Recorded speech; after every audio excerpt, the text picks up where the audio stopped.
What's going on, guys? Welcome back to Pure Evil MMA. I have a very special guest with us here today. Joining me once again, we have Dhiego Lima. What's going on, Dhiego? How you doing?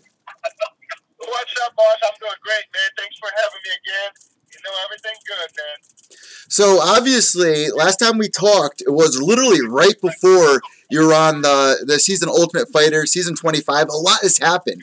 So, we have a lot to catch up on. And I really want to catch up kind of from most recent. You just had this fight with Yushin Okami. Your brother just had that fight with Rory MacDonald. I mean, there's been a lot of exciting things going on right now in the Lima household, huh?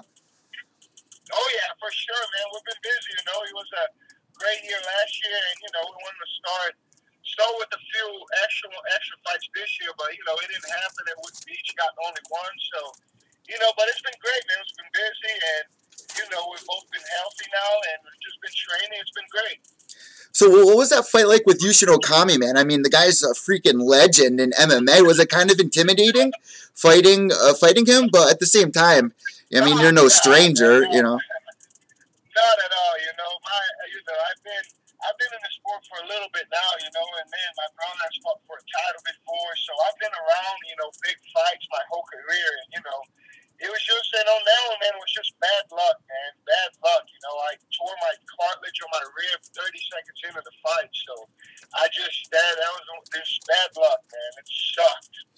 Well, also speaking of bad luck, I mean, you know, well, actually, good luck. You made it to the tough finale once again, but unfortunately, Jesse Taylor popped, and I've been wanting to know your input on this. Of course, this was after the fight that you guys had, but how did that make you feel when you found that information out about Jesse?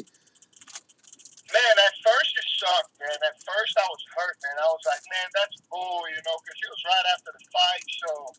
You know, I said a couple of things online, too, you know, that I shouldn't have. But, man, I was just very, very upset in the beginning, you know. And then after, you know, I just started thinking after, and, you know, I trained with Jesse at the house. You know, I know how hard he works, man. You know, he trains 24/7. Dude is always in the gym. He's always training hard. And, you know, he beat me, man. You know, that's just what it is. You know, I'm over that, you know. It took a while to get over, but, you know, I'm over that, you know. He beat me, you know. I don't really look into that anymore. So let's jump into that season of Ultimate Fighter, because that was an awesome experience. I mean, just in case nobody remembers or hasn't watched the Ultimate Fighter that season, you know, season 25, we had Cody No Love going up against TJ Dillashaw. Now, you know, obviously those two have an upcoming fight once again for the rematch, because the first time was amazing. But what was it like training alongside TJ for those few weeks and Dwayne?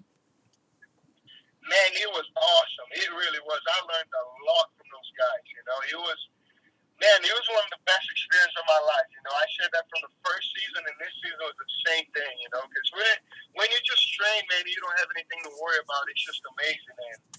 You know, TJ and Dwayne, man, they have a great system together, and, you know, just watching them, and they're showing us their stuff, too, you know. But they don't really show much because, you know, you're only there for 6 weeks, but man, it just clicked for me, you know, that style, you know, really fit my game, and, man, I learned a lot, you know, from those guys, and it was just a great experience. Well, when you were watching Cody fight TJ, did you see some things that, you know, you guys were learning, just like little pieces? Oh, for sure, man. You know, that's TJ's style, you know, and he didn't held anything back, man. Like, if you asked him, like, he would show you, you know, he showed every combo they're working on, and, you know, there's nothing to hide, man. The thing is, he got so many combinations, man. It's just too hard to figure him out. If you think you figured one thing out, he's going to come at you with something else. You know, if you think you figured him out southpaw, he's going to come back at you orthodox. And, you know, if you think he's kicking, he's going to come at you in box. And if you think he's boxing, he's going to wrestle you. So, you know, that's the guy, man. Even if he shows you everything he does, you know, it's just too hard to figure it out because he's got that system down, man. You know, if something doesn't work, he's going to jump right back into the next thing. So it's just great to see that. And I saw that in the fight. You know, he readjusted, he went to his kicks, and then boom, something landed. So that was just great to watch. You know, how did you think that TJ did that season coaching you guys? I mean, it's not like he's an actual coach. You know, this was kind of his first experience with it. How did he do? Oh, man, he's one of the the best coaches I've seen, man. You know, he was great teaching. He was there all the time, man. He was holding pad because we're 170s, man. The boy TJ's like, he weighs what, I think 153 max.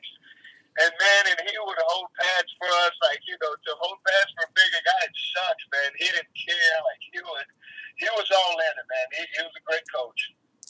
So that season, you know, it started off TJ's team, your guys' team was doing an amazing job, and then, you know, they were trying to get like a weak spot on you guys, and they thought that you versus Hader Hassan would be the turning point.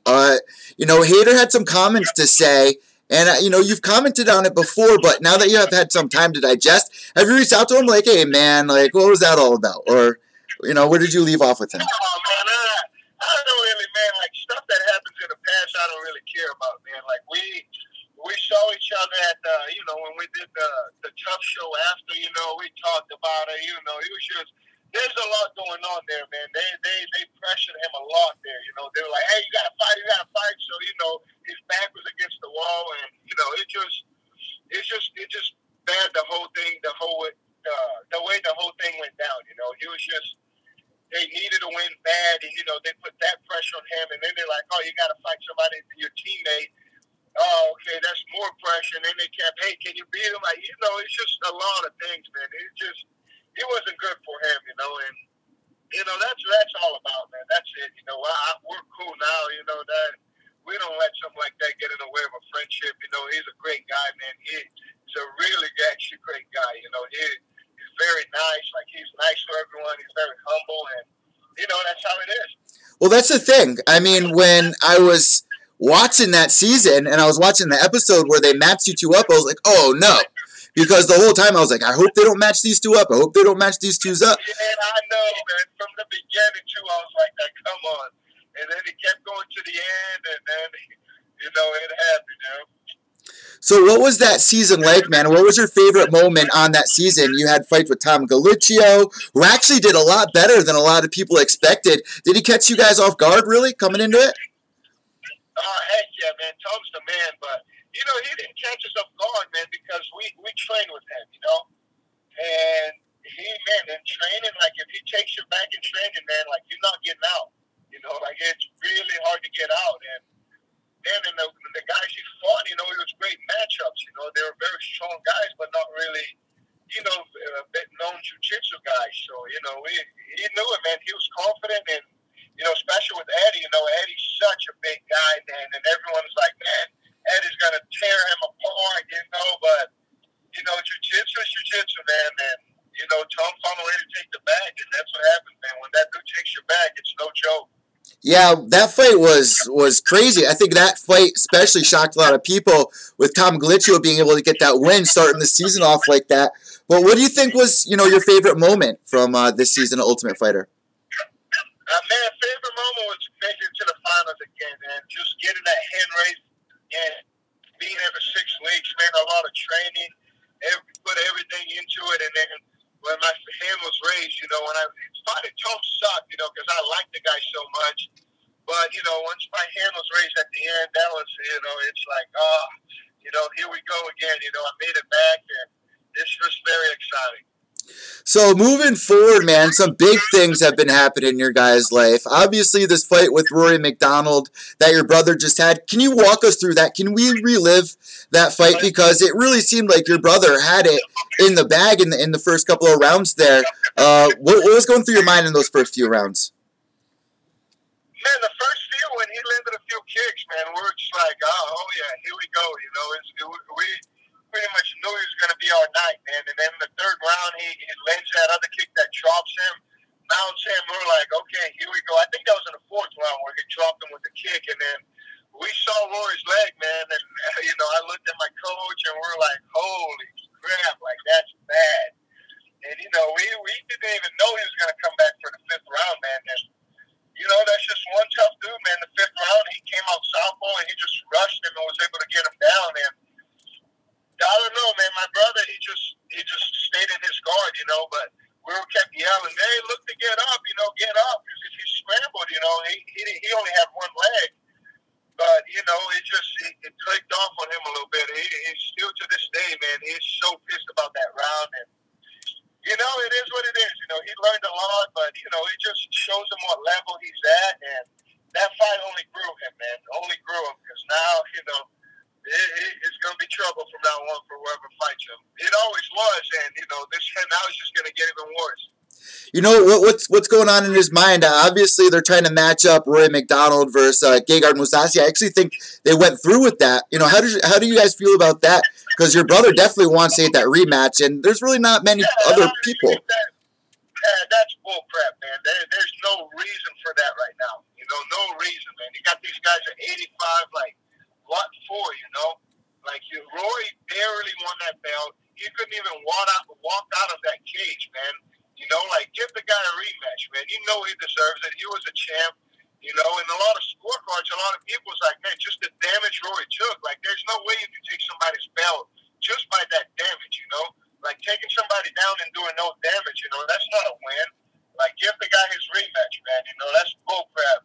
I really don't think Rory will ever fight him again. Like, as much damage as he took, I really think Rory has nothing to do, doesn't want anything to do with my brother anymore. And I guarantee you that. He's just looking to move to 85. You know, we got guys like Koreshkov right now. We got my brother. You got John Fitch, Paul Daly, Lawrence. You know, all these guys are 170, and you're going to go up to 185? Like, come on, bro. You know, he's looking for a way out. He wants nothing to do with my brother anymore. And, you know, it's showing. He's going to go to 185, and then what? He's just going to pick his easiest fights, you know. He's not going to – I guarantee to you he won't fight my brother unless Bellator is like, hey, this is the fight we're making. I don't care what you say. I guarantee to you that, man.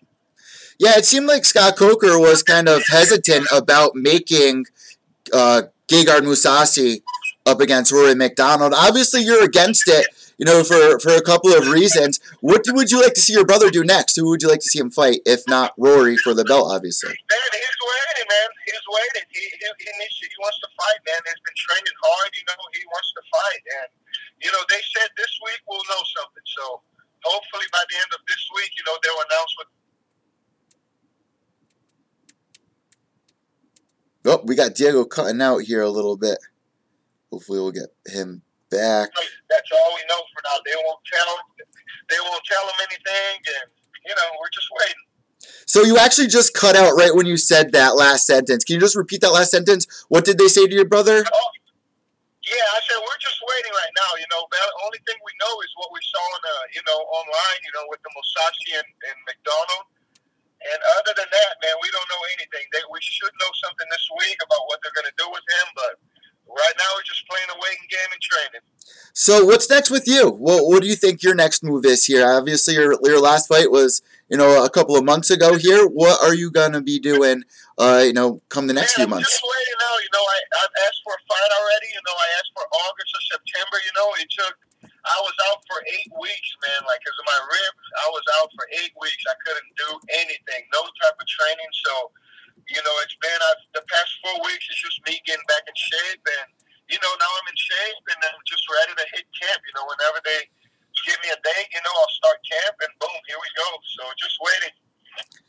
So moving forward, man, honestly, you know, you had I was looking at some of your past fights, man, and it seems like you're doing a lot of reminiscing on, you know, your first or second fight. If there's any advice at all that you can give, you know, maybe an amateur champion over at Cage Titans or Titan FC or whatever, what would be, you know, a good piece of advice for an amateur looking to make their pro debut?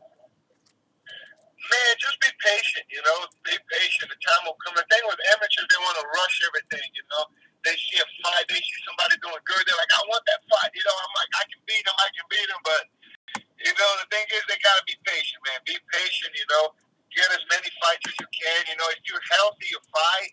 And the biggest thing, man, if you have any type of injury going in, like if it's anything serious, man, pull out of the fight. You know, don't try to be a hero and fight injured. You know, don't do that.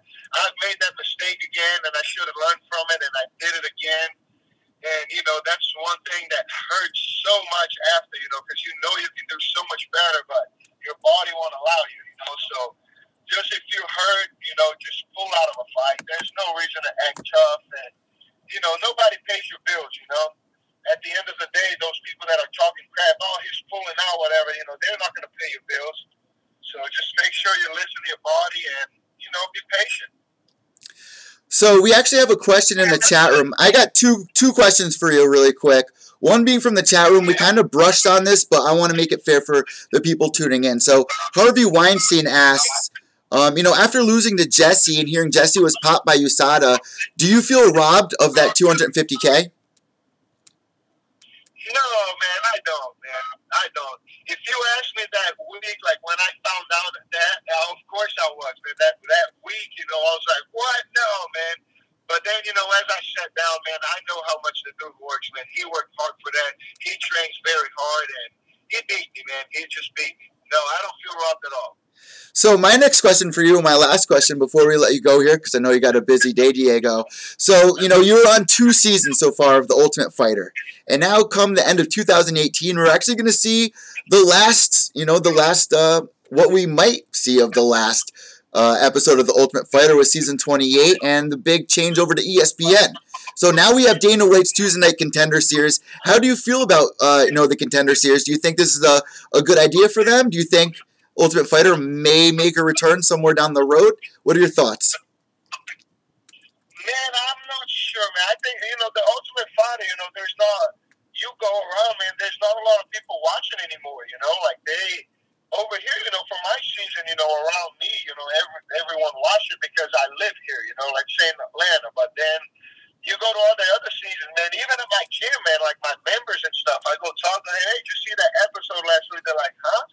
Oh, wow. Ultimate Fighter on. So, you know, a lot of people, I think they're tuned out from the Ultimate Fighter, and, you know, the Contender Series picking up right now, man. Those are hungry fighters that wants to make it too, man, and, you know, it's just amazing, man. I really like that. You know, this just gives so many kids opportunities, and, you know, and you get to see who's got the padded record or not. You know, it's like whoever padded their record, man, you go in there and, you know, it's the real deal. So I really like what they're doing right now, you know, giving a lot of people opportunities, and, you know, I hope they keep that up.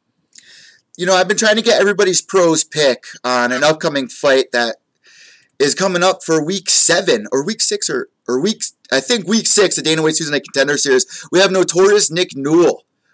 In case anybody doesn't know, he's from West Haven, Connecticut, about 10 minutes down the road from us here at Pure Evil MMA. He's known for having one arm. He's only lost one fight, and that was against Justin Gaethje. Oh, yeah. How do you think he's going to do on the Contender Series and, you know, soon to be in the UFC? He's going to do great, man. He's going to do great. Like, I think we fought on the same card before, I believe. If he wasn't, I think we fought on the same card before, and I've always been, you know, I've always known him, I've always talked to him, so I've been following his whole career, man, from the beginning. We fought in the XFC before, you know, and, you know, I know the guy, man. He's tough, man. Like, he used to train at Coconut Creek, and, you know, I've had some training partners that trained with him before, man. The dude's a real deal, man. Like, he's the real deal, man. I know how tough he is. He's great on the ground. Like, he's tough as he can be. He hits hard, and, you know, he's a normal fighter, man. He's going to do great. Last but not least, are you a little sad that the Ultimate Fighter is coming to a close? How do you feel about that? Man, it sucks. You know, that's like, man, that's a huge part of my career, man. Like, I'm 6-0 on that show. You know, it's got me 2 UFC contracts, and, you know, that show, man, is pretty much my life, man. I love that show, and, you know, just to see it go away, man, it sucks, man. It really does.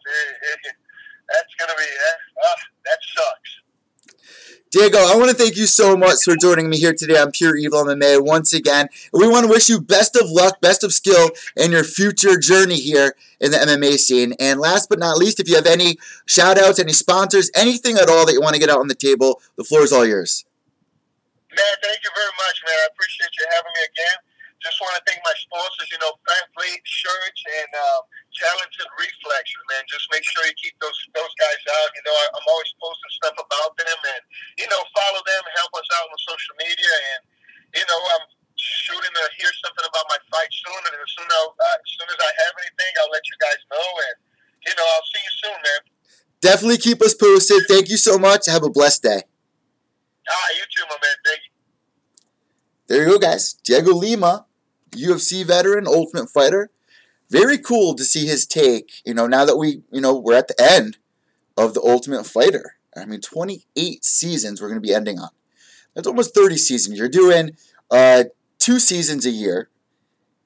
Dana White Tuesday Night Contender Series, I've been asking a lot of fighters, and it doesn't seem like any of them really are that upset. But when you have somebody like Dhiego, who's been on 2 seasons, who's 6-0 on The Ultimate Fighter, it's a little sad because I do enjoy going back, watching some of these old seasons. The Redemption season, that was a lot of fun for a lot of the people that were tuning in towards the, early years of Ultimate Fighter, like myself or, Ted Check or you guys. So what do you guys feel about the Ultimate Fighter leaving and the new era of Dana White's Tuesday Night Contender Series? Let me know on Twitter, Evil_Echo, and on Instagram at Pure Evil MMA. Guys, Dana White Tuesday Night Contender Series, Week 3 going down this week with Antonina Shevchenko. So before I let you guys go, I promised I would give you my take. And just to let you guys know, I will be giving a better rundown on this and a release of the new show. And before we jump into that, make sure you guys subscribe down below for weekly interviews. And on iTunes, Podbean, Stitcher, Podomatic, you can find all the Pure Evil MMA content at mymmanews.com. You can see that on both sides here. Guys, so this week is a big week for the Shevchenko sisters. Now, I've watched Antonina Shevchenko throughout her Muay Thai career in the past couple of years. She came into Lion Fight. I'll never forget her first fight for Lion Fight. She came in, her opponent didn't make weight. Everyone was upset. Lion Fight gave her the belt. She comes back and actually defends it. Did very well in that fight. Even knocked her opponent out of the freaking ring. It was a violent fight. Antonina looked absolutely amazing. But let me say this. I've seen her fight, I think, three times now, live, in person. I've got to talk with her before and after the fights or whatnot. Amazing team. We all know that she comes from, obviously, a great team, and her sister, training with some of the best in the world, like Rose Namajunas and what have you. But, and I say this with the most respect, and you can look at this 2 ways. So, Antonina Shevchenko in her last fight went down about 8 weeks ago, give or take. It was at Lion Fight 42 at Foxwoods Casino. 41 or 42. I believe Lion Fight 42. So, she had an amazing fight, don't get me wrong. But here's the thing. The fight went to a decision. If she had that same performance on Dana White's Tuesday Night Contender Series this week, spot on, same performance. And you got to remember, it is Muay Thai, it's not MMA. I do not think it would be enough for her to get the contract. But before you throw stones, before you click exit and get mad at me here or comment some stuff, let me say this. Maybe she was playing it safe because we found out that she was going to be on the Contender Series a couple of weeks before she was on Lion Fight. Now, she also was on the MMA Hour. You had all these people weighing in. Her profile on Instagram and Twitter went skyrocketing after that moment. This is a big deal for her. So there's a piece of me that feels like she wanted to play it safe. Her and her team wanted to play it safe because you have to feel if she lost in this fight, even a decision loss and loses the belt, fans are going to feel some type of way.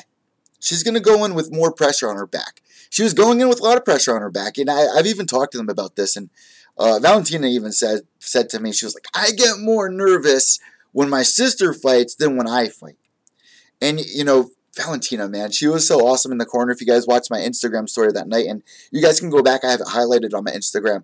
Valentina was making sure her sister had all the right corner advice, had all the right, every ounce of sweat dropped off. She even was waving her down with her towel. I was right there. I was no less than 4 feet away from as she was doing that. And when we found out that she won, Valentina runs into the crowd, grabs the flag, and drapes it over her sister. And it was just such an amazing feeling. And I'm very excited to see what happens this week in Dana White Tuesday Night Contender Series. I'm extremely nervous. I try not to be biased.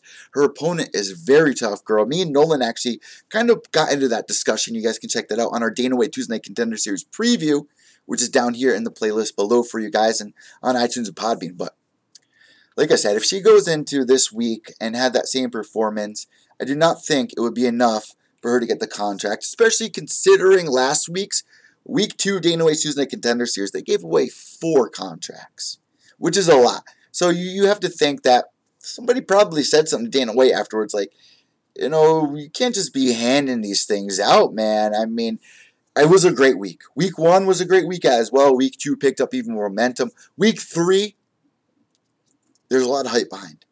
You have Antonina Shevchenko going in there, trying to make her dreams come true. This is huge. This entire season, we have a lot of great fighters coming on. I was just asking Dhiego about Nick Newell. Nick Newell is about 10 minutes away from me right now, training down the road with Justin Sumner. These two guys, you got Nick on week 6, you got Justin on week 7. Just think about the energy inside that gym, the excitement. I am so blessed, and I was just talking with Nolan about this last night. I feel so blessed to be living and witnessing these moments in MMA right now. It reminds me, and I go back to when I was a kid, and I dreamed of this. That's why I say I'm so blessed. Behind me here, let me raise the camera for you guys to hear a little bit in the studio. I was talking about this last week, and this picture is behind me for a reason here. Right here, we got Roger Maris. You got Mickey Mantle here, 1961. If you guys don't know the story about that, well, I'm from New York. I'm Italian. Trust me, my grandparents told me that story when it was time to go to bed. Now, just hearing the stories of back in the day, what the baseball scene was like in those years, 1961, the late 50s, the New York Yankees coming off, Babe Ruth and Joe DiMaggio and all these big stars. Then you have Roger Maris coming in to break records. Fans didn't like Roger Maris to come in and touch Babe Ruth's record. Mickey Mantle and him were chasing that home run record the entire year until Mickey Mantle unfortunately had to pull out of that home run drive. And we all know the story. Roger Maris breaks or ties Babe Ruth's 61 record. There was a lot of controversy because there were more games or more days in the season or whatever. But just the fact of how special that moment in time was really reflects on where you are right now in mixed martial arts. You have a couple of guys out there like Conor McGregor. You got Ronda Rousey, who obviously is retired, but her name has helped grow the sport in the last few years. You got all these nice up-and-comers making a name for themselves. You got Robert Whittaker. You got Rose Namajunas. You got all these big stars making a rise. And I love trying to make sense of it all with you guys. I feel so blessed to witness this. And Dana White's Tuesday Night Contender Series is going to play a huge role in expanding the MMA scene and getting people excited to go check out more local events. Hey, I saw that guy in Dana White's Tuesday Night Contender Series. I think he can be in the UFC soon. Now, here's one thing about the Contender Series that I'm a little iffy about. If we remember week 1 with Hardy, a guy who's not very experienced in MMA, but you want to sign him. I mean, he gets an amazing knockout, but he's not ready yet for the UFC. What do you do with somebody like that? I mean, you have all these guys coming from LFA or Titan FC. So, for you to say, well, sign them, put them in a feeder league, they're already coming from feeder leagues. Now there's all this news that Greg Hardy's back playing arena football. There's all this controversy going on about it. Man, what do you do? This would be a good platform for Bellator, honestly, when you got these younger fighters. But, UFC's investing their time and money, obviously, now into some of these young guns. But it's scary because they're so inexperienced. And I really don't want to see another 0-1 versus an 0-1 guy on a pay-per-view card ever again. I think a lot of you guys would agree with me on that. But I'll tell you this, I'm very excited about these next couple of weeks for Dana White's Tuesday Night Contender Series. Also, if you guys want to find out more information, like I said, me and Nolan broke all that down for you guys. You can find that on the playlist down below or at mymmanews.com. I want to thank you guys so much for joining me here today on Pure Evil MMA. What a weekend it was. I mean, Cowboy Cerrone, comment on that really quick before I let you guys go. I talked about this on Instagram Live. Make sure you guys are following me there at Pure Evil MMA. But here's the thing. Cowboy Cerrone, if we look at his career, he's never consecutively lost fights. He always, goes on a couple fight win streak, then he'll lose a fight, but then he gets back on the horse.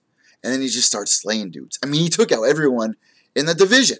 He changed his divisions. Now we're hoping we don't see a depleted Cowboy. But, in the last 2 years, Cowboy's been losing the guys that he should be beating, in my opinion.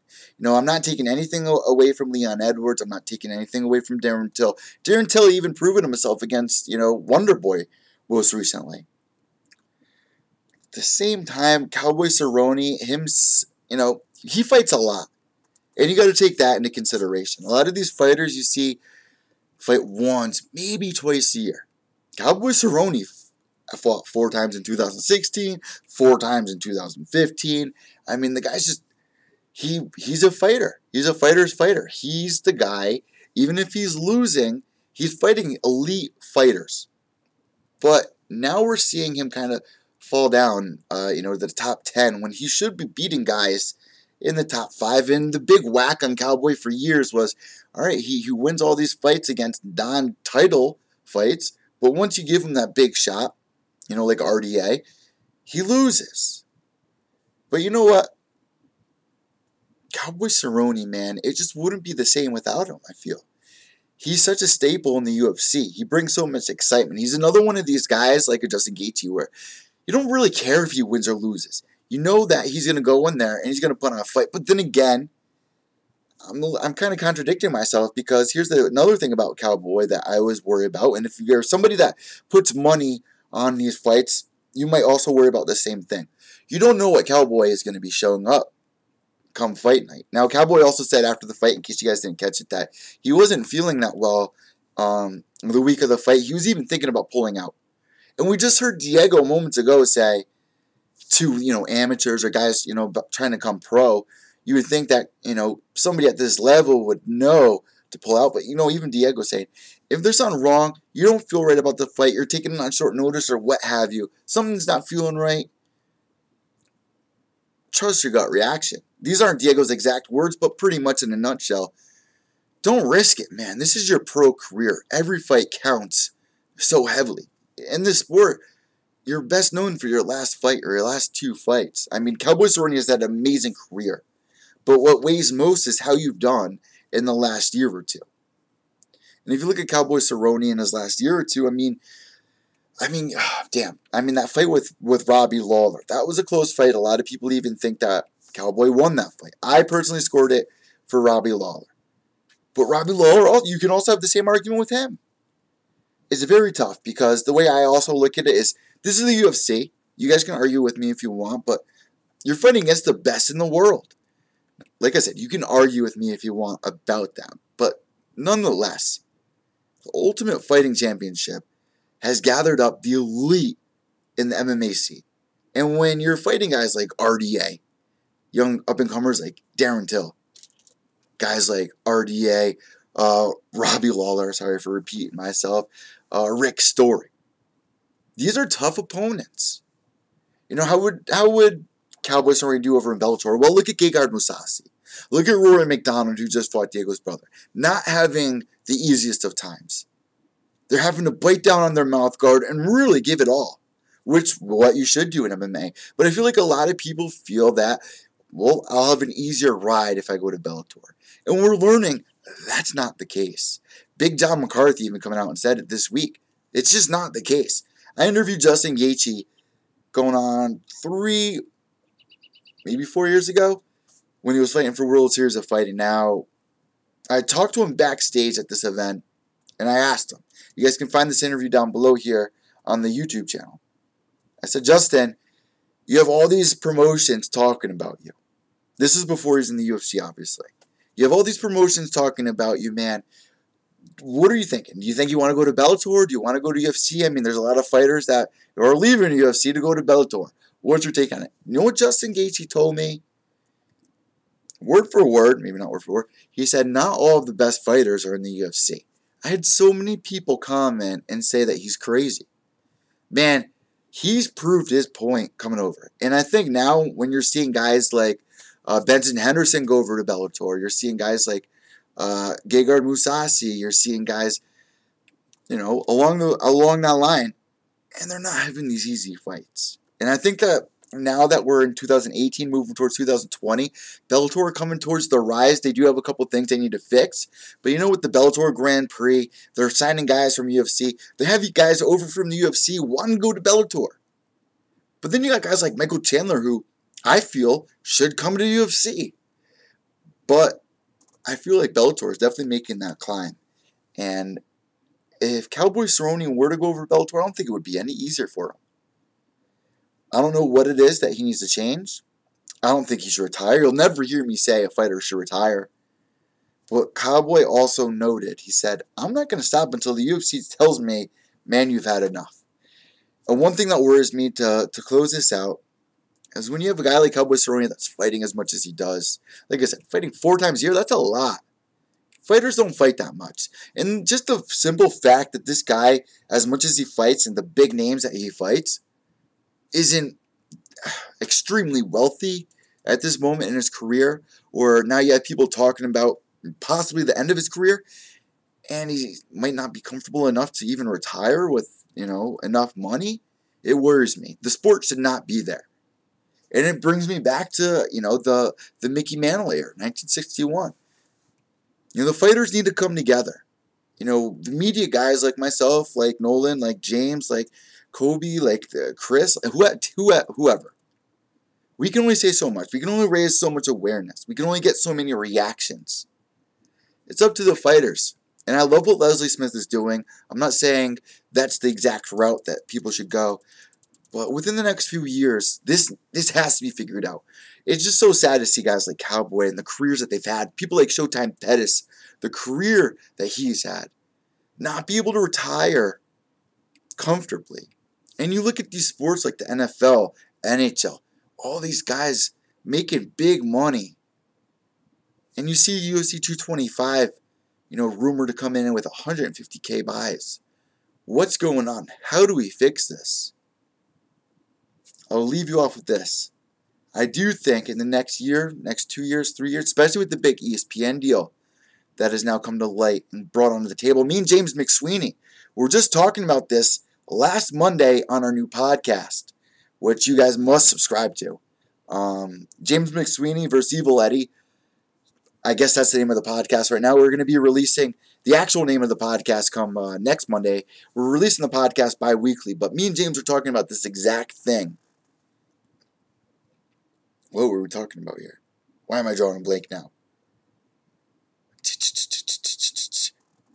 Oh, yeah, ESPN. Me and James were talking about the same thing. With ESPN coming over and signing UFC, we all know UFC likes to have somewhat control over what the analysts are saying. We saw Errol Hawani lose his job for reasons about, talking about other organizations or whatever. ESPN shows highlights of Shamrock FC. They show highlights of Bellator, whatever. UFC, you don't see that on FS1. I'm showing clips of Bellator. ESPN is also very political. Me and Ted Check were talking about it. And James made the note, it's going to be better for the UFC. It's going to be better for the fighters. You're going to have a better platform, a bigger platform for their analysis. Their guys like, Colin Cowherd or whatever. And I'm not, Colin's been doing it for a while, talking with Dana or whatever. My point being that it's a bigger platform for the fighters to have a voice, for more outsiders to watch and come into more people's homes. And people will have an opinion on it more. It will help the sport. 100% it will help the sport. And it's kind of weird because you would think Dana would kind of be against that. Like I said, they like to have somewhat control over the narrative of a lot of these, upcoming fights, or, people like Hardy who are, very controversial fighters. There's a lot of cases we could put out there. My point being is that ESPN not afraid to talk about any of that stuff. And that, in itself, will definitely help the sport move forward. Originally going back, Ultimate Fighter being on Spike, USA, whatever it was at the time. Then getting the transfer over to FS1. Now ESPN. You can only see the rise. And I did say UFC 225 had very low numbers, but you also have to remember, there's also a lot more cards that have been coming on in the last few years as well. So with that last note, guys, I want to thank you so much for tuning in this episode of Pure Evil MMA, episode 120. Can you believe that? Episode 120. with Dhiego Lima. We got to hear about Diego's take on, Jesse. We got to hear Diego's take on the Ultimate Fighter coming to a close. Dana White's Tuesday Night Contender Series. His take on his brother. And he even said that Rory MacDonald probably will never want to fight his brother ever again. What do you guys think about that? And what's next? Do you think that Rory MacDonald will, if he does, win in this fight against Gegard Mousasi, would he ever go in a rematch with Lima? Douglas Lima definitely proved that he's a tough son of a bee. Anyone that doubted him before, anyone who didn't know him before, knows who he is now. And you know what? There's a picture on Diego's Instagram that I love of him and Rory. And Rory, man, this guy's been through so many crazy fights. Or just like, I could never imagine watching somebody I care about go through what Rory MacDonald's gone through. I see it firsthand on press row. Like last week at CES 50, on press row, you're seeing the family members, walk up to the gate right next to the cage to watch, their little brother, their boyfriend, whatever, their girlfriend fight, and it's so hard to watch, somebody you love get TKO'd and watching the reaction. It's hard to even watch the reaction of the reaction. Very tough sport, and to watch what Rory MacDonald's gone through in the past couple of years. Man, how many more fights can he go through with that? Same with Cowboy Cerrone. How many more fights can these guys go through until, enough's really enough where it catches up with you? What's next for Dhiego Lima? Let me know what you guys think. Did you enjoy this interview, guys? Let me know on the iTunes page, because that is the most important place to be weighing in. If you guys give us a review, it will help reach more MMA fans out there that are listening to similar shows like the MMA Hour, Luke Thomas's show. Well, Luke is now the MMA Hour, which is also a weird thing that we didn't talk about. What do you guys think about that? I'm trying to close the show up, but a quick thought on that. Very weird. I don't know what to really feel about Ariel Helwani and Chael Sonnen doing the show. Ariel's saying that nothing's going to change, but there's changes here. I think a lot of fans are sad that, the MMA Hour is gone. Maybe some are glad. I've seen a lot of mixed reviews about Luke Thomas taking that role, which is kind of weird, because now I feel like, I enjoy listening to Luke. I enjoy listening to MMA Hour, and I mix them in, throughout the week during my workouts or morning commute, whatever. And now I feel like, the playlist is cut down. I'm subscribed to MMA Hour. I'm subscribed to Luke Thomas' show. Now that's blending into one. So it's almost feeling like I lost a good show there. But who knows? I don't know what to expect because I haven't seen the product yet. So we still have to wait and see what happens here. But nonetheless, guys, congratulations to Ariel Helwani moving to ESPN. Whether you love him or hate him, he's done so much for the sport. He's one of the most recognized journalists we have in the sport. And for him to be moving up to ESPN, it's the right guy. Let me tell you this really quick before I go. When I was at the last Bellator event that I covered, Matt Mitrione versus Roy Nelson, I sat next to one of the ESPN journalists. And I won't throw a name under the bus, but somebody that's pretty known over at ESPN. They were sitting there next to me covering, Bellator, and the whole time they were bashing MMA. They're bashing Bellator. They're bashing the fights. It was very hard for us to get a good Wi-Fi connection. Guy started complaining, I'm from ESPN. I'm not like one of these other, low-life MMA websites. It was just very disrespectful. It made me feel some type of way about it. I feel like there's a lot of people out there that do exactly what I do that are more worthy of holding a title at ESPN that would do it justice and to show love towards the sport and educate fans that aren't so familiar with Bellator.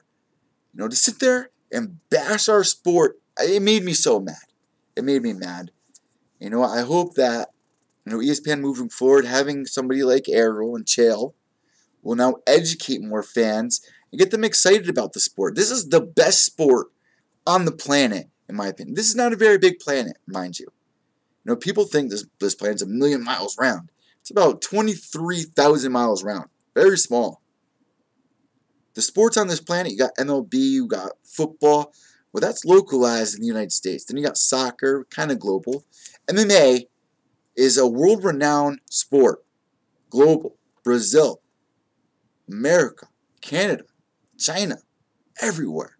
Thailand. You're uniting all these different cultures. You're educating not just on the sport, but on other cultures as well. And realizing that, somebody that on the other side of the planet is just like me. They're no different. Different cultures, different races. They're just like me. They can take a punch just like me. They deal with a loss just like me. And I think that's very, very humbling. I like that. There's something about that I really like in the sport. And people look at this sport like, it's a violent gladiator, Sparta, and the sport's been around for ages, years. This sport, the reason why we're at the edge of our seat when we watch the sport is because it's in our blood. We've been watching gladiators for years. And it's just crazy that it's not the biggest sport on the planet, but it's going to be there in the next 5-10 years. Mark my words. If it's not, I'll be really surprised. But all in all, this is the best live sport on the planet. There's nothing like when you go to a baseball game, when you go to a football game, you're not at the edge of your seat on the first kickoff or the first throw. You're not at the edge of your seat on the first pitch. I'm at the edge of my seat as soon as I hear those two gloves tap. It's on. Anything can happen. And it's not like you have a team that you can root on. It's every 15 minutes, there's someone new to root for. Not 3 hours of, it's tiresome watching other sports. I played high school football. I was the captain on the freshman football team. Played baseball my entire life on the all-star team. I was obsessed with all these sports. I don't pay any attention to them anymore. None. I got my ear to the track in MMA, and it's all I need to feel fulfilled and get me excited up. Wake up excited in the morning to know what's going to be next. What fights are going to come. What fighters are going to blossom this year. Who should we look forward to? I love it. It's so exciting. And it brings me back to, the leather helmet era, like I'm talking about with baseball in the early years. I hope you guys understand what I'm saying, and I hope you guys enjoyed episode 120 of Pure Evil MMA with Dhiego Lima. Guys, have a great day. White knuckles till the end. Subscribe down below. And last but not least, behave yourselves.